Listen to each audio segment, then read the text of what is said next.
Hey everyone, you might have seen the brilliant performance from the French under-20 women's team at the World Junior Championships a few weeks ago.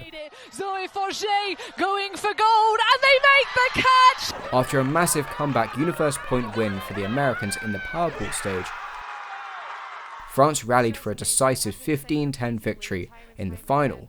They put together such a clever tactical performance in the final, and there's no better proof of that than this defensive stand where the French prevented an easy red zone scoring opportunity and caused a turnover with 3 well-executed handler or buzz switches. Good buzz switching in the handler space. They're trading off the cutters. Let's meet our characters. The handlers for the US are Chloe Hakimi and Rachel Chang. They're the 2 best handlers and maybe the best 2 players on this US U20 side. Both played upper division and represented the US at the World Under-24s Championships last year too. For the French, on the mark is Carolina Mabacondiasson, and defending Chang is Swan Laostalfev. They're both players for the elite club side Yaka. Laostalfev is also playing up divisions this year, representing the French senior mixed side at the World Championships in Australia. The disc is checked in by Hakimi. Because the players had to stop for a call, this isn't necessarily their desired positions, but everyone pretty much doubles down. Mabacondiasson putting on quite a flat backhand force, Chang taking their slightly negative positioning and making it even more negative, and Laostalfev taking a loose poachy positioning and poaching even more decisively into the open lane. Hakimi's open lane is blocked, so either she has to throw to the break side, or she hits the free reset to Chang. With nothing coming down the break lane, she opts to hit Chang. With Chang's momentum taking them towards the break side, we see our first handler switch. The typical purpose of a handler switch is to contain a give-go upline cut from the previous thrower, but a second, less common but just as valuable usage is to prevent throws to the break side. Mabacondiasson is clearly better positioned to stop these break throws, and Chang is unable to hit Madoka Yuo's break side cut. In the meantime, Hakimi moves to the open side, and Laostalfev marks fairly tightly whilst Hakimi is level with the disc, but once Hakimi moves behind the disc, she poaches off to block the open lane, happy for the US to lose yards if they take another dump pass. With Mabacondiasson and Laostalfev blocking shots the open and break side, Chang has to dump to Hakimi, and the French defenders opt for another buzz switch. Once again, the main objective here is to prevent Hakimi from being able to hit the break side. The cut to the break side comes a little late this time, and Hakimi is already thinking about resetting the disc again. After trying to find space behind Laostalfev, Chang comes back for the reset, and Hakimi takes this dump pass earlier whilst Chang is still level with her.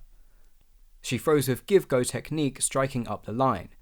This is the classic situation where a handler switch is perfect to prevent that open side give-go up the line move, and the French defenders execute a third stifling switch, with Laostalfev marking out Hakimi as she strikes up line. Mabacondiasson closes slowly as the force. Notice that as the Americans get closer and closer to that open side sideline, Mabacondiasson has gone more and more around on the force, which makes sense as each pass is shrinking that open side lane. Chang continues to look to hit a return pass to Hakimi. Hakimi doesn't commit that hard to the cut to the inside lane. Chang fakes it and beckons her under. On this undercut, notice how Laostalfev, for a second time here, defends the cutter with her back to them. The first time, I think she decides she values seeing the disc over having her body facing the cutter, but this time round it's much more about moving efficiently to stay tight to the attacker.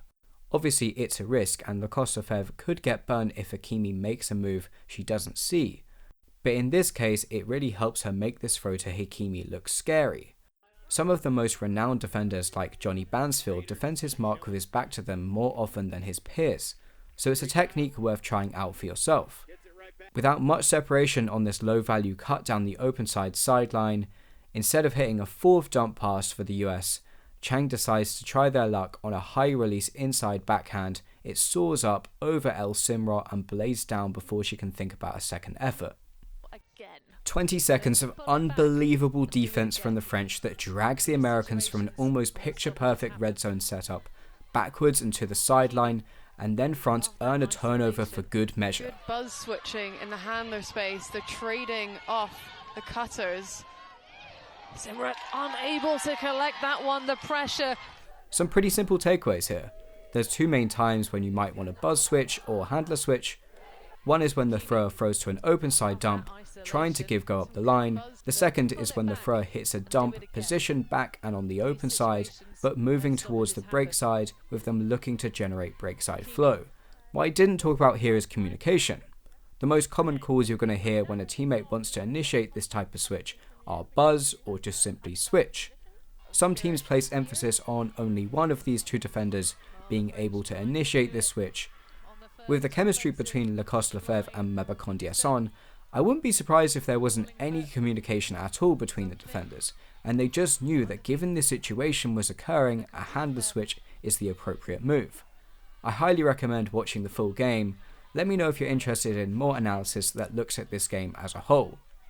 If you're interested in learning how to counter handler switches, we've made a video about that too, and it's linked in the description below. Thanks for watching, and we'll see you next time. Zoe Forget going for gold, and they make the catch! Oh my goodness, France get their first gold medal at the under-20s level. Zoe Forget coming back from injury, and the French women change the fortune here in Birmingham. I am speechless. Oh my god, all the emotions being felt. Let me redirect.